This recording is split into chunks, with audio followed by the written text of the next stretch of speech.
The Federal Aviation Administration, or FAA, says its new guidelines will make flying safer. The new regulations were issued as a response to the long-perceived need to keep pilots from flying when they are exhausted. Ray LaHood heads the U.S. Department of Transportation. This new rule will afford pilots the opportunity to get 8 hours of uninterrupted sleep before a flight. The new guidelines, which will go into effect in 2 years, call for reducing the number of pilots' on-duty hours and giving them a 10-hour rest period between shifts, so they can get at least 8 hours of uninterrupted sleep. Experts say these changes should have come earlier. Neurologist Aman Savani says brain images show how a lack of sleep impacts the frontal lobes of the brain, which are involved with complex tasks like piloting a plane. There's something called homeostatic pressure that builds up as we are awake.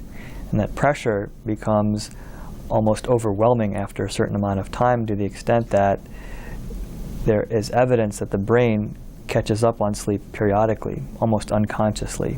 And so there are periods of microsleep that occur after a certain amount of sleep deprivation.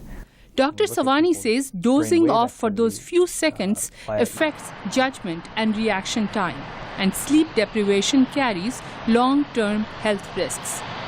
Specific risks associated with chronic sleep deprivation would include an increased risk for certain types of cancers, high blood pressure, type 2 diabetes. The new rules apply only to pilots of commercial passenger airlines. The FAA determined that including pilots who fly cargo planes, a large segment of the aviation industry, would add too much to the cost of implementing the changes.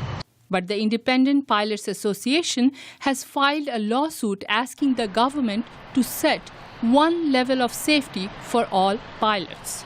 Brian Goddard is its spokesperson. We're getting more of our pilots that are just saying, I'm tired. I'm very, these flights are taking a toll on me. And one of the things that the new rules do is it says you can only fly 3 consecutive nights overnight.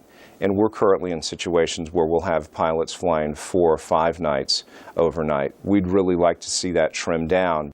The negative and sometimes deadly effects of sleep deprivation have been seen in other jobs requiring long hours, including truck drivers, doctors, police officers, and air traffic controllers.